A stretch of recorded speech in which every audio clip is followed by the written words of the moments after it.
ನಮಸ್ಕಾರ ಕದಂಬ ನ್ಯೂಸ್ಗೆ ಸ್ವಾಗತ. ನಾನು ಸೋನಿಕಾ ಸುದೇಶ್. ಮೊದಲಿಗೆ ಮುಖ್ಯಾಂಶಗಳು.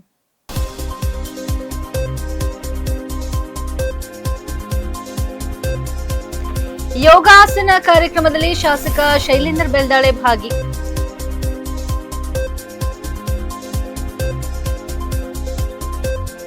ಸಾರ್ವಜನಿಕರ ಅಹವಾಲು ಆಲಿಸಿದ ಸಂಸದ ಸಾಗರ್ ಖಂಡ್ರೆ.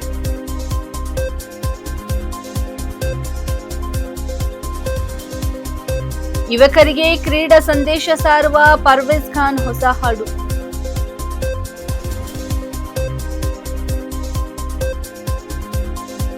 ಬೆಳಗಾವಿಯಲ್ಲಿ ಟ್ಯಾಂಕರ್ ಲಾರಿ ಡಿಕ್ಕಿ, 2 ವಾಹನಗಳು ಬೆಂಕಿಗಾಹುತಿ. ಸುದ್ದಿಯ ವಿವರಗಳು.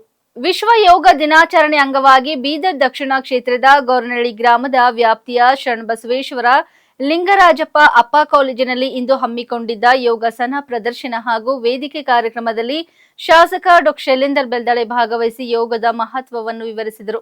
ಕಾರ್ಯಕ್ರಮವನ್ನುದ್ದೇಶಿಸಿ ಮಾತನಾಡಿದ ಅವರು, ಯೋಗವು ಭಾರತೀಯ ಸಂಸ್ಕೃತಿಯ ಅಮೂಲ್ಯ ಪರಂಪರೆಯಾಗಿದ್ದು ದೈಹಿಕ ಆರೋಗ್ಯದ ಜೊತೆಗೆ ಮಾನಸಿಕ ನೆಮ್ಮದಿ, ಆತ್ಮವಿಶ್ವಾಸ ಮತ್ತು ಶಿಸ್ತುಬದ್ಧ ಜೀವನ ರೂಪಿಸಿಕೊಳ್ಳಲು ಅತ್ಯಂತ ಪರಿಣಾಮಕಾರಿ ಸಾಧನವಾಗಿದೆ ಎಂದು ಹೇಳಿದರು. ಇಂದಿನ ವೇಗದ ಜೀವನ ಶೈಲಿಯಲ್ಲಿ ಆರೋಗ್ಯ ಕಾಪಾಡಿಕೊಳ್ಳಲು ಯೋಗ ಅತ್ಯಗತ್ಯವಾಗಿದ್ದು ಪ್ರತಿಯೊಬ್ಬರು ತಮ್ಮ ದೈನಂದಿನ ಜೀವನದಲ್ಲಿ ಯೋಗಾಭ್ಯಾಸವನ್ನು ಅಳವಡಿಸಿಕೊಳ್ಳಬೇಕು ಎಂದು ಸಲಹೆ ನೀಡಿದರು. ಆರೋಗ್ಯವಂತ, ಸದೃಢ ಹಾಗೂ ಸಶಕ್ತ ಸಮಾಜ ನಿರ್ಮಾಣದಲ್ಲಿ ಯೋಗದ ಪಾತ್ರ ಮಹತ್ವದಾಗಿದ್ದು ಎಲ್ಲರೂ ಯೋಗದ ಮೂಲಕ ಉತ್ತಮ ಜೀವನ ಶೈಲಿಯನ್ನು ರೂಢಿಸಿಕೊಳ್ಳಬೇಕೆಂದು ಕರೆ ನೀಡಿದರು. ಯೋಗ ನಮ್ಮ ಸಂಸ್ಕೃತಿ, ಆರೋಗ್ಯ ನಮ್ಮ ಸಂಪತ್ತು ಎಂಬ ಸಂದೇಶವನ್ನು ಸಾರಿದ ಶಾಸಕರು, ಯೋಗಾಭ್ಯಾಸವು ವ್ಯಕ್ತಿಯ ಸರ್ವೋತ್ತಮುಖ ಬೆಳವಣಿಗೆಗೆ ಸಹಕಾರಿಯಾಗುತ್ತದೆ ಎಂದು ತಿಳಿಸಿದರು. ಲೋಕಸಭಾ ಸಂಸದ ಸಾಗರ್ ಖಂಡ್ರೆ ಅವರು ನಗರದ ಸಂಸದರ ಕಚೇರಿಯಲ್ಲಿ ಇಂದು ಸಾರ್ವಜನಿಕರನ್ನು ಭೇಟಿ ಮಾಡಿ ಅವರ ಅಹವಾಲುಗಳನ್ನು ಆಲಿಸಿದರು. ಕ್ಷೇತ್ರದ ವಿವಿಧ ಭಾಗಗಳಿಂದ ಆಗಮಿಸಿದ ನಾಗರಿಕರು ತಮ್ಮ ಸಮಸ್ಯೆಗಳು ಮತ್ತು ಬೇಡಿಕೆಗಳನ್ನು ಸಂಸದರ ಗಮನಕ್ಕೆ ತಂದರು. ಈ ವೇಳೆ ಸಂಬಂಧಿತ ಅಧಿಕಾರಿಗಳೊಂದಿಗೆ ದೂರವಾಣಿ ಮೂಲಕ ಸಂಪರ್ಕಿಸಿ ಹಲವು ಸಮಸ್ಯೆಗಳಿಗೆ ಸ್ಥಳದಲ್ಲೇ ಪರಿಹಾರ ಕಲ್ಪಿಸಲು ಸಂಸದರು ಕ್ರಮ ಕೈಗೊಂಡರು. ಸಾರ್ವಜನಿಕರ ಕುಂದುಕೊರತೆಗಳಿಗೆ ಸ್ಪಂದಿಸುವುದು ಜನಪ್ರತಿನಿಧಿಯ ಜವಾಬ್ದಾರಿಯಾಗಿದ್ದು ಕ್ಷೇತ್ರದ ಪ್ರತಿಯೊಬ್ಬ ನಾಗರಿಕರ ಸಂಕಷ್ಟಗಳಿಗೆ ಹೆಗಲಾಗುವುದು ತಮ್ಮ ಮೊದಲ ಆದ್ಯತೆಯಾಗಿದೆ ಎಂದು ಸಾಗರ್ ಖಂಡ್ರೆ ಹೇಳಿದರು. ಜನರ ಸಮಸ್ಯೆಗಳ ಪರಿಹಾರಕ್ಕಾಗಿ ನಿರಂತರವಾಗಿ ಕಾರ್ಯನಿರ್ವಹಿಸಲಾಗುತ್ತಿದ್ದು ಅಭಿವೃದ್ಧಿ ಕಾರ್ಯಗಳ ಜೊತೆಗೆ ಜನಸಾಮಾನ್ಯರ ಅಹವಾಲುಗಳಿಗೆ ತ್ವರಿತ ಸ್ಪಂದನೆ ನೀಡಲಾಗುವುದು ಎಂದು ಅವರು ಭರವಸೆ ನೀಡಿದರು. ಕ್ರೀಡೆಯ ರಾಜ್ಯಾಧ್ಯಕ್ಷ ಪರ್ವೇಜ್ ಖಾನ್ ಅವರ ಹೊಸ ಪ್ರೇರಣಾದಾಯಕ ಗೀತೆ ಜುಲೈ 5ರಂದು ಬಿಡುಗಡೆಯಾಗಲಿದ್ದು ಈ ಹಿನ್ನೆಲೆಯಲ್ಲಿ ಇಂದು ನಗರದಲ್ಲಿ ಪತ್ರಿಕಾಗೋಷ್ಠಿ ನಡೆಸಲಾಯಿತು. ಯುವ ಸಮುದಾಯದಲ್ಲಿ ಕ್ರೀಡಾ ಮನೋಭಾವ ಬೆಳೆಸುವ ಹಾಗೂ ಸಮಾಜಕ್ಕೆ ಸಕಾರಾತ್ಮಕ ಸಂದೇಶ ನೀಡುವ ಉದ್ದೇಶದಿಂದ ಈ ಗೀತೆಯನ್ನು ನಿರ್ಮಿಸಲಾಗಿದೆ ಎಂದು ಪರ್ವೇಜ್ ಖಾನ್ ತಿಳಿಸಿದರು. ಕ್ರೀಡೆಯ ಮಹತ್ವ, ಆರೋಗ್ಯಕರ ಜೀವನ ಶೈಲಿ ಹಾಗೂ ಯುವ ಜನತೆಯ ಸಾಮಾಜಿಕ ಜವಾಬ್ದಾರಿಯನ್ನು ಪ್ರತಿಬಿಂಬಿಸುವ ಈ ಗೀತೆ ಯುವಕರಿಗೆ ಪ್ರೇರಣೆಯ ಮೂಲವಾಗಲಿದೆ ಎಂದು ಪರ್ವೇಜ್ ಖಾನ್ ವಿಶ್ವಾಸ ವ್ಯಕ್ತಪಡಿಸಿದರು. ಈ ಗೀತೆಯಲ್ಲಿ ಬೀದರ್ ಜಿಲ್ಲೆಯ ಐತಿಹಾಸಿಕ ತಾಣಗಳು, ಸಾಂಸ್ಕೃತಿಕ ವೈಭವ ಹಾಗೂ ಪರಂಪರೆಯನ್ನು ಸುಂದರವಾಗಿ ಚಿತ್ರಿಸಲಾಗಿದ್ದು ಜಿಲ್ಲೆಯ ಪ್ರವಾಸೋದ್ಯಮಕ್ಕೂ ಉತ್ತೇಜನ ನೀಡುವ ಪ್ರಯತ್ನ ಮಾಡಲಾಗಿದೆ. ಯುವ ಜನತೆ ಕ್ರೀಡೆಯತ್ತ ಹೆಚ್ಚಿನ ಆಸಕ್ತಿ ವಹಿಸಬೇಕು ಎಂಬ ಸಂದೇಶವನ್ನು ಹಾಡಿನ ಮೂಲಕ ಪರಿಣಾಮಕಾರಿಯಾಗಿ ಬಿಂಬಿಸಲಾಗಿದೆ. ಪ್ರಸ್ತುತ ಯುವಕರು ಮೊಬೈಲ್ ಬಳಕೆ, ಸಾಮಾಜಿಕ ಜಾಲತಾಣಗಳ ಅತಿಯಾದ ವ್ಯಸನ ಹಾಗೂ ಮಾದಕ ವಸ್ತುಗಳ ಬಳಕೆಯತ್ತ ಆಕರ್ಷಿತರಾಗುತ್ತಿರುವುದು ಕಳವಳಕಾರಿ ಬೆಳವಣಿಗೆಯಾಗಿದೆ. ಇಂತಹ ದುಶ್ಚಟಗಳಿಂದ ದೂರ ಉಳಿದು ಕ್ರೀಡೆ, ಆರೋಗ್ಯ ಹಾಗೂ ವ್ಯಕ್ತಿತ್ವ ವಿಕಾಸನದತ್ತ ಗಮನ ಹರಿಸಬೇಕು ಎಂಬ ಸಂದೇಶವನ್ನು ಈ ಗೀತೆ ಸಾರಲಿದೆ. ರೂಬೆನ್ ಮ್ಯೂಸಿಕ್ ಕಂಪನಿ ಈ ಗೀತೆಯನ್ನು ನಿರ್ಮಿಸಿ ಚಿತ್ರೀಕರಿಸಿದ್ದು ಅತ್ಯಾಧುನಿಕ ತಂತ್ರಜ್ಞಾನದೊಂದಿಗೆ ರೂಪಿಸಲಾಗಿದೆ. ಜಗತ್ತಿನ ಸುಮಾರು 250ಕ್ಕೂ ಹೆಚ್ಚು ಡಿಜಿಟಲ್ ಆಡಿಯೋ ಮತ್ತು ವಿಡಿಯೋ ವೇದಿಕೆಗಳಲ್ಲಿ ಈ ಗೀತೆಯನ್ನು ಬಿಡುಗಡೆ ಮಾಡಲಾಗುತ್ತಿದೆ. ಪತ್ರಿಕಾಗೋಷ್ಠಿಯಲ್ಲಿ ಗೀತೆಯ ನಿರ್ಮಾಣ ತಂಡದ ಸದಸ್ಯರು, ಕ್ರೀಡಾ ಸಂಘಟನೆಯ ಪದಾಧಿಕಾರಿಗಳು ಹಾಗೂ ವಿವಿಧ ಕ್ಷೇತ್ರಗಳ ಗಣ್ಯರು ಉಪಸ್ಥಿತರಿದ್ದರು.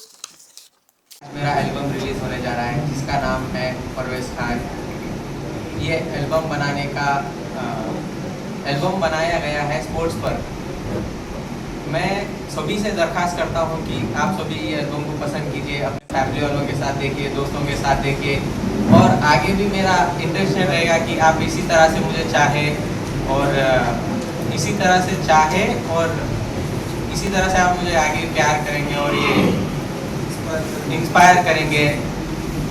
ज़्यादातर इंटरेस्ट लेने के लिए बच्चों को, हर किसी को, मतलब स्पोर्ट्स ये नहीं है कि किसी के लिए नहीं है, स्पोर्ट्स की कोई उम्र नहीं होती, स्पोर्ट्स हर किसी के लिए है, हर किसी को खेलना चाहिए। मतलब स्पोर्ट्स एक तरह का फिजिकली, मेंटली ये है, फिटनेस है। एल्बम में भी वही मैंने उसी को सॉन्ग में बदलने की कोशिश की है। जो आजकल नौजवान मोबाइल खासकर की स्पोर्ट्स में ज़्यादा करे, मतलब एक एक्टिविटी रखना चाहिए। वो भी ठीक है, उनकी पढ़ाई सभी, तो एक्टिविटी भी उनके लिए ज़रूरी है, सभी के लिए, बीमारियों से बचने के लिए, जो आजकल बीमार हो रहे हैं। एक हेल्थ केयर अपनी खुद करना चाहिए सभी को। इसलिए जो भी नशा कर रहे हैं, जो भी मोबाइल कम देखिए, सभी एक स्पोर्ट्स में एक एक्टिविटी रखिए, मोबाइल कम देखिए। रही है आगे, अभी मैं फिर बॉलीवुड में भी ये करने वाला हूँ। फिर मैंने इससे भी किया, अनुपम खेर इंस्टीट्यूट से एक्टिंग का कोर्स भी कंप्लीट किया है। सर आप अपनी अपनी ख्वाहिश रहती सबकी। अभी मेरी ख्वाहिश है कि एक्टर बनना, ये करना, सोशल वर्क करना, काम करना। क्या जैद खान से नहीं, सलमान खान, शाहरुख खान, इनको देख के नहीं, जमीर अहमद खान के भी देख के मैं ये किया। मुझे पहले से शौक था, तो मैं अभी इसलिए ये कर रहा हूँ। ಸ್ಪೋರ್ಟ್ಸ್ ವಿಂಗ್ನ ರಾಜ್ಯಾಧ್ಯಕ್ಷನೂ ಆಗಿ ಈ ಒಂದು ಹಾಡಿನಲ್ಲಿ ಬೀದರಿನ ಐತಿಹಾಸಿಕ ತಾಣಗಳನ್ನು ಚಿತ್ರೀಕರಿಸಲಾಗಿದೆ. ಈ ಹಾಡು ಇಂದಿನ ಯುವಕರಿಗೆ ಸ್ಫೂರ್ತಿಯಾಗಲಿದೆ. ಈ ಹಾಡನ್ನು ಮಹಾರಾಷ್ಟ್ರ ಮೂಲದ ರೂಬಿನ್ ಮ್ಯೂಸಿಕ್ ಕಂಪನಿಯು ಚಿತ್ರಿಸಲಾಗಿದೆ. ಜಗತ್ತಿನ 250 ಆಟೋ ಪ್ಲಾಟ್ಫಾರ್ಮ್ನಲ್ಲಿ ಈ ಹಾಡು ಬಿಡುಗಡೆ ಮಾಡಲಾಗಿದೆ. ಇದು ಅಲ್ಲದೆ 45 ಯೂಟ್ಯೂಬ್ ಮ್ಯೂಸಿಕ್ ಚಾನೆಲ್ಗಳು ಹಾಗೂ 45 ಗಾನಾ.com, ಅದು ಅಲ್ಲದೆ ಸಾರೆಗಾಮ ಪ್ಲಾಟ್ಫಾರ್ಮ್ನಲ್ಲಿಯೂ ಈ ಹಾಡು ಬಿಡುಗಡೆ ಮಾಡಲಾಗಿದೆ. ಇಂದು ಈ ಹಾಡನ್ನು ಹೈದರಾಬಾದಿನ AR ಇಂಡಸ್ಟ್ರೀಸ್ ಕಂಪನಿಯ ವತಿಯಿಂದ ಯೂಟ್ಯೂಬ್, ಫೇಸ್ಬುಕ್, ಇನ್ಸ್ಟಾಗ್ರಾಮ್ ಹಾಗೂ ವಾಟ್ಸಪ್ಗಳಲ್ಲಿ ಬಿಡುಗಡೆ ಮಾಡಲಾಗುತ್ತದೆ ಎಂದು ಈ ತಂಡದ ವ್ಯವಸ್ಥಾಪಕ ನಿರ್ದೇಶಕನಾಗಿ ಈ ಒಂದು ಪತ್ರಿಕಾಗೋಷ್ಠಿಯ ಉದ್ದೇಶವನ್ನು ತಿಳಿಸಿ ನನ್ನ 2 ಮಾತುಗಳನ್ನು ಮುಗಿಸುತ್ತೇನೆ. ಜೈ ಹಿಂದ್, ಜೈ ಕರ್ನಾಟಕ. ಬೆಳಗಾವಿ ಜಿಲ್ಲೆಯ ಎಂಕೆ ಹುಬ್ಬಳ್ಳಿ ಪಟ್ಟಣದ ಸಮೀಪ ಭೀಕರ ಅಪಘಾತ ಸಂಭವಿಸಿದ್ದು, ಹಾಲಿನ ಟ್ಯಾಂಕರ್ ಮೇವು ಸಾಗಿಸುತ್ತಿದ್ದ ಲಾರಿಗೆ ಡಿಕ್ಕಿ ಹೊಡೆದ ಪರಿಣಾಮ 2 ವಾಹನಗಳಿಗೆ ಬೆಂಕಿ ತಗುಲಿ ಸಂಪೂರ್ಣವಾಗಿ ಹೊತ್ತಿ ಉರಿದ ಘಟನೆ ಪುಣೆ ಬೆಂಗಳೂರು ರಾಷ್ಟ್ರೀಯ ಹೆದ್ದಾರಿಯಲ್ಲಿ ನಡೆದಿದೆ. ಪೊಲೀಸರ ಮಾಹಿತಿಯ ಪ್ರಕಾರ ರಾಷ್ಟ್ರೀಯ ಹೆದ್ದಾರಿಯಲ್ಲಿ ಸಂಚರಿಸುತ್ತಿದ್ದ ಹಾಲಿನ ಟ್ಯಾಂಕರ್ ಜೋಳದ ಮೇವು ಚೀಲಗಳನ್ನು ಸಾಗಿಸುತ್ತಿದ್ದ ಲಾರಿಗೆ ಡಿಕ್ಕಿ ಹೊಡೆದಿದೆ. ಡಿಕ್ಕಿಯ ತೀವ್ರತೆಗೆ 2 ವಾಹನಗಳಿಗೆ ಬೆಂಕಿ ತಗುಲಿದ್ದು ಕ್ಷಣದರ್ಧದಲ್ಲೇ ಅವು ಅಗ್ನಿಗಾಹುತಿಯಾಗಿವೆ. ಅಪಘಾತ ನಡೆದ ಸ್ಥಳದಿಂದ ದಟ್ಟ ಹೊಗೆ ಆಕಾಶಕ್ಕೇರಿದ್ದು, ವಾಹನಗಳು ಉರಿಯುತ್ತಿರುವ ದೃಶ್ಯದಿಂದ ಆ ಮಾರ್ಗದಲ್ಲಿ ಸಂಚರಿಸುತ್ತಿದ್ದ ವಾಹನ ಸವಾರರು ಮತ್ತು ಪ್ರಯಾಣಿಕರಲ್ಲಿ ಆತಂಕ ಉಂಟಾಯಿತು. ಅದೃಷ್ಟವಶಾತ್ 2 ವಾಹನಗಳ ಚಾಲಕರು ಸಮಯಕ್ಕೆ ಸರಿಯಾಗಿ ವಾಹನಗಳಿಂದ ಹೊರಬಂದು ಪ್ರಾಣ ಅಪಾಯದಿಂದ ಪಾರಾಗಿದ್ದಾರೆ. ಅವರ ಸಮಯೋಚಿತ ಕ್ರಮದಿಂದ ದೊಡ್ಡ ದುರಂತವೊಂದು ತಪ್ಪಿದಂತಾಗಿದೆ. ಸ್ಥಳಕ್ಕೆ ಧಾವಿಸಿದ ಪೊಲೀಸರು ಮತ್ತು ಸ್ಥಳೀಯ ಆಡಳಿತದ ಅಧಿಕಾರಿಗಳು ವಾಹನ ಸಂಚಾರವನ್ನು ಬೇರೆ ಮಾರ್ಗಗಳಿಗೆ ತಿರುಗಿಸಿ ಪ್ರಯಾಣಿಕರ ಸುರಕ್ಷತೆಯನ್ನು ಖಚಿತಪಡಿಸಿದರು. ಅಗ್ನಿಶಾಮಕ ಮತ್ತು ತುರ್ತು ಸೇವೆಗಳ ಸಿಬ್ಬಂದಿಯು ಸ್ಥಳಕ್ಕೆ ಆಗಮಿಸಿ ಬೆಂಕಿ ನಂದಿಸುವ ಕಾರ್ಯಾಚರಣೆಯನ್ನು ಆರಂಭಿಸಿದರು. ಹಲವು ಗಂಟೆಗಳ ಕಾಲ ಶ್ರಮಿಸಿದ ಬಳಿಕ ಅಗ್ನಿಶಾಮಕ ಸಿಬ್ಬಂದಿ ಬೆಂಕಿಯನ್ನು ಸಂಪೂರ್ಣವಾಗಿ ನಿಯಂತ್ರಣಕ್ಕೆ ತಂದು ಅದು ಮತ್ತಷ್ಟು ವ್ಯಾಪಿಸುವುದನ್ನು ತಡೆದರು.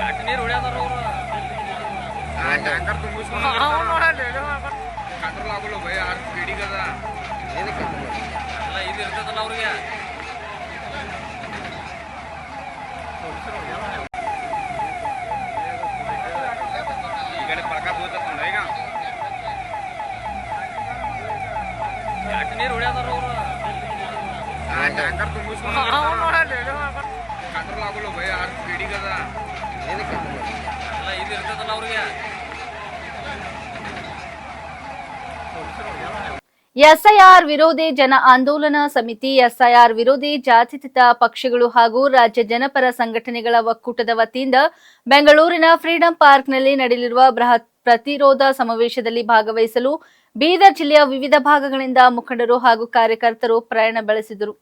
ಈ ಹಿನ್ನೆಲೆಯಲ್ಲಿ ಅಕ್ಕಮಹಾದೇವಿ ಕಾಲೇಜು ಎದುರು ನಿಲುಗಡೆ ಮಾಡಿದ್ದ SRS SC ಸ್ಲೀಪರ್ ಬಸ್ಗೆ ಪೂಜ್ಯ ಜಗದ್ಗುರು ಡಾ ಚನ್ನಬಸವಾನಂದ ಸ್ವಾಮೀಜಿ ಚನ್ನಬಸವಾಶ್ರಮ ಕುಂಬಳಗೋಡು ಅವರು ಧ್ವಜ ತೋರಿಸುವ ಮೂಲಕ ಚಾಲನೆ ನೀಡಿದರು.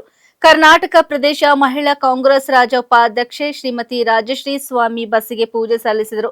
ಎಸ್ಐಆರ್ ವಿರೋಧಿ ಜನ ಆಂದೋಲನ ಸಮಿತಿ ಬೀದರ್ ಜಿಲ್ಲಾಧ್ಯಕ್ಷ ಶ್ರೀಕಾಂತ್ ಸ್ವಾಮಿ ಬಸ್ಸಿಗೆ ಹೂಮಾಲೆ ಅರ್ಪಿಸಿ ಸಮಾವೇಶದ ಮಹತ್ವವನ್ನು ವಿವರಿಸಿದರು. ಕಾರ್ಯಕ್ರಮದಲ್ಲಿ ಹಲವಾರು ಗಣ್ಯರು ಉಪಸ್ಥಿತರಿದ್ದು ಪ್ರಯಾಣಿಕರಿಗೆ ಶುಭ ಹಾರೈಸಿ ಸಮಾವೇಶ ಯಶಸ್ವಿಯಾಗಲೆಂದು ಆಶಿಸಿದರು.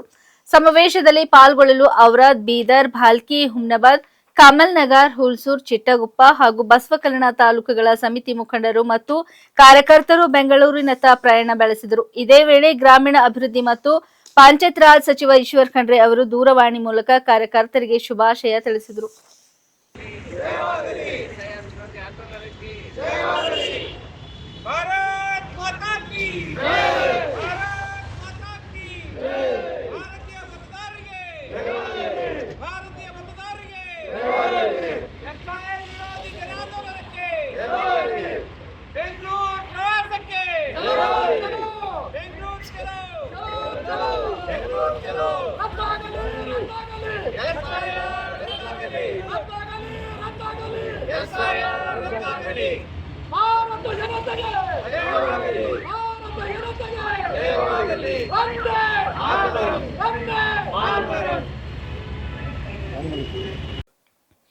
ಮಾಜಿ ಸಚಿವ ಹಾಗೂ ಜೆಡಿಎಸ್ ಹಿರಿಯ ನಾಯಕ ಬಂಡೆಪ್ಪ ಕಾಶೆಂಪೂರ್ ಅವರ 62ನೇ ಜನ್ಮದಿನದ ಅಂಗವಾಗಿ ಅಭಿಮಾನಿಗಳು ವಿಶೇಷ ಆಡಿಯೋ ವಿಡಿಯೋ ಗೀತೆಯನ್ನು ಬಿಡುಗಡೆಗೊಳಿಸಿದರು. ಬೀದರ್ ದಕ್ಷಿಣ ವಿಧಾನಸಭಾ ಕ್ಷೇತ್ರದ ಕಾಶೆಂಪೂರ್ ಪಿ ಗ್ರಾಮದ ಹೊರವಲಯದಲ್ಲಿರುವ ಅವರ ತೋಟದ ಮನೆಯಲ್ಲಿ ನಡೆದ ಜನ್ಮದಿನ ಕಾರ್ಯಕ್ರಮದಲ್ಲಿ 8 ನಿಮಿಷಗಳ ಈ ವಿಶೇಷ ಗೀತೆಯನ್ನು ಅನಾವರಣಗೊಳಿಸಲಾಯಿತು. ಗೀತೆಯಲ್ಲಿ ಬಂಡೆಪ್ಪ ಕಾಶೆಂಪೂರ್ ಅವರ ರಾಜಕೀಯ, ಸಾಮಾಜಿಕ ಹಾಗೂ ಜನಸೇವೆಯ ಯಶೋಗಾಥೆಯನ್ನು ಚಿತ್ರಿಸಲಾಗಿದೆ. ರಾಯಚೂರು ಜಿಲ್ಲೆಯ ಅಯ್ಯಣ್ಣ ನಾಯಕ್ ಪಾಮನ್ಕಲ್ಲೂರ್, ಭಜೇಂದ್ರ ಪಾಮನ್ಕಲ್ಲೂರ್ ಹಾಗೂ ಕಮಠಣದ ರಮೇಶ್ ಚಾಂಬಳೆ ಆರ್ಕೆ ಸ್ಟುಡಿಯೋ ಅವರ ಸಹಕಾರದಲ್ಲಿ ಗೀತೆ ನಿರ್ಮಾಣಗೊಂಡಿದೆ. ಸಾಹಿತಿ ಪರಶು ನಾಯಕ ಎರದೊಡ್ಡಿ ಗೀತೆಯನ್ನು ರಚಿಸಿದ್ದು ಗಾಯಕ ಹುಸೇನ್ ಸಾಬ್ ಲಿಂಗಸುಗೂರ್ ಅವರು ಹಾಡಿದ್ದಾರೆ. ಚೇತನ್ ಕುಮಾರ್ ಮತ್ತು ಸಾಯಿ ಕುಮಾರ್ ಅವರು ವಿಡಿಯೋ ಸಂಕಲನ ಮಾಡಿದ್ದು ಗ್ರಾಫಿಕ್ಸ್ ವಿನ್ಯಾಸವನ್ನು ಸಾಯಿ ಕುಮಾರ್ ನಿರ್ವಹಿಸಿದ್ದಾರೆ. ಕಾರ್ಯಕ್ರಮದಲ್ಲಿ ಜೆಡಿಎಸ್ ಜಿಲ್ಲಾಧ್ಯಕ್ಷ ರಮೇಶ್ ಪಾಟೀಲ್ ಸೋಲ್ಪುರ್, ಮಾರುತಿ ಕಾಶೆಂಪೂರ್, ರಾಜು ಕಾಶೆಂಪೂರ್, ಶಾಂತಲಿಂಗ ಸಾವಳ್ಗಿ, ರಾಜಶೇಖರ್ ಜವಳೆ ಸೇರಿದಂತೆ ಹಲವರು ಮುಖಂಡರು ಹಾಗೂ ಅಭಿಮಾನಿಗಳು ಉಪಸ್ಥಿತರಿದ್ದರು.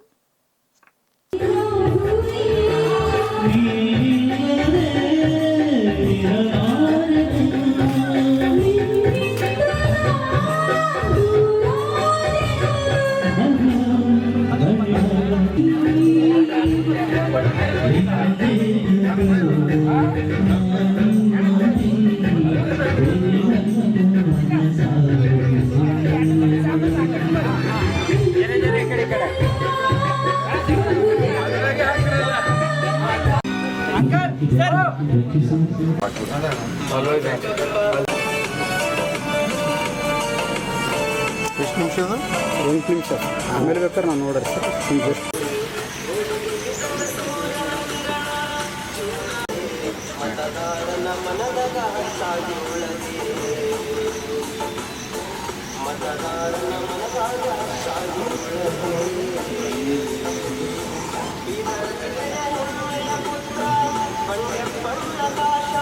ಇಲ್ಲಿವರೆಗೆ ಸುದ್ದಿ ಕೊಟ್ಟಿದ್ದು ನಾನು ಸೋನಿಕಾ ಸುದೇಶ್. ಮುಂದಿನ ಸುದ್ದಿಯೊಂದಿಗೆ ಮತ್ತೆ ಭೇಟಿಯಾಗೋಣ. ವಂದನೆಗಳು.